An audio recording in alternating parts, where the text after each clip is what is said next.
भारत की सरजमी पर एक ऐसी शख्सियत जिसका आज के दिन निधन हुआ था। राजधानी दिल्ली में रात के 12 बज रहे थे।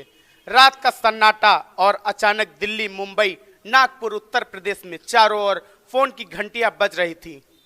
राजभवन मौन था, संसद मौन थी, राष्ट्रपति भवन मौन था। हर कोई कशमकश में था। शायद कोई बड़ा हादसा हुआ था या किसी बड़े हादसे से कम भी नहीं था। कोई अचानक हमें छोड़कर चला गया, जिसके जाने से करोड़ों लोग दुख भरे आंसुओं से विलाप कर रहे थे।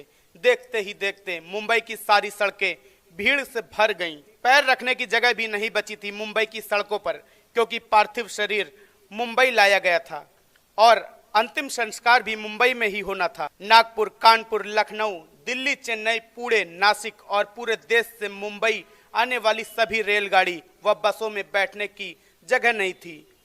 सब जल्द से जल्द मुंबई पहुंचना चाहते थे और देखते ही देखते अरब सागर वाली मुंबई जनसागर में बदल गई। कौन था वो शख्स जिसके अंतिम दर्शन की लालसा में जनसैलाब रोते बिलखते मुंबई की ओर बढ़ रहा था। देश में यह पहला प्रसंग था जब बड़े बुजुर्ग छोटे छोटे बच्चों की तरह छाती पीट पीट कर रो रहे थे। महिलाएं आक्रोश कर रही थी और कह रही थी कि मेरे पिता चले गए, अब कौन है हमारा यहाँ। चंदन की चिता पर जब रखा गया तो लाखों दिल जल रहे थे। अरब सागर अपनी लहरों के साथ किनारों पर थपकता और लौट जाता, फिर थपकता और फिर लौट जाता। शायद वह भी अंतिम दर्शन के लिए जोर लगा रहा था। चिता जली और करोड़ों लोगों की आंखें बरसने लगीं।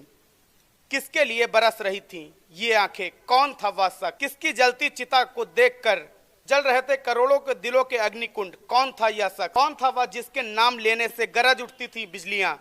कौन था वह शख्स जिसने छीन लिए थे खाली कासिन के हाथों से और थमा दी थी कलम लिखने के लिए एक नया इतिहास?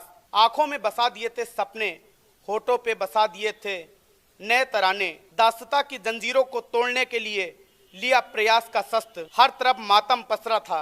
लोगों की चीखें सुनाई दे रही थी कि बाबा चले गए, हमारे बाबा चले गए। आधुनिक भारत का वो सुपुत्र जिसने भारत के लोकतंत्र का बीजारोपण किया था, जिसने भारत का संविधान रचकर भारत को लोकतांत्रिक गणराज्य बनाया था, हर नागरिक को समानता, स्वतंत्रता और न्याय का अधिकार दिलाया था, वोट देने का अधिकार देकर देश का मालिक बनाया था। क्या सचमुच वह शख्स नहीं रहा?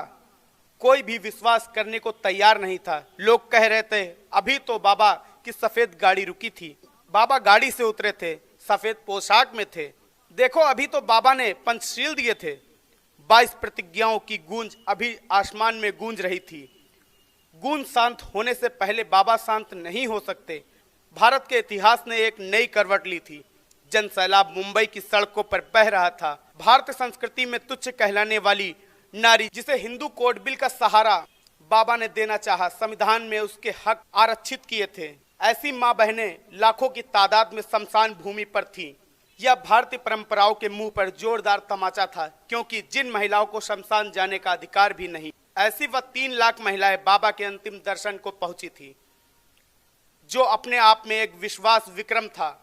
भारत का संविधान निर्माता, प्रयाग तेज, प्रयाग सूर्य, कल्प पुरुष नव भारत को नव चेतना देकर चला गया था। एक ऊर्जा स्रोत देकर, समानता, स्वतंत्रता, न्याय, बंधुता का पाठ पढ़ाकर उस प्राज्ञ सूर्य की प्राज्ञ किरणों से रोशन होगा देश हमारा। समाज और हम पूरे विश्वास के साथ हम आगे बढ़ेंगे, हाथों में हाथ लेकर मानवता के रास्ते पर, जहां कभी सूर्य अस्त नहीं होगा, जहां कभी सूर्य अस्त नहीं होगा।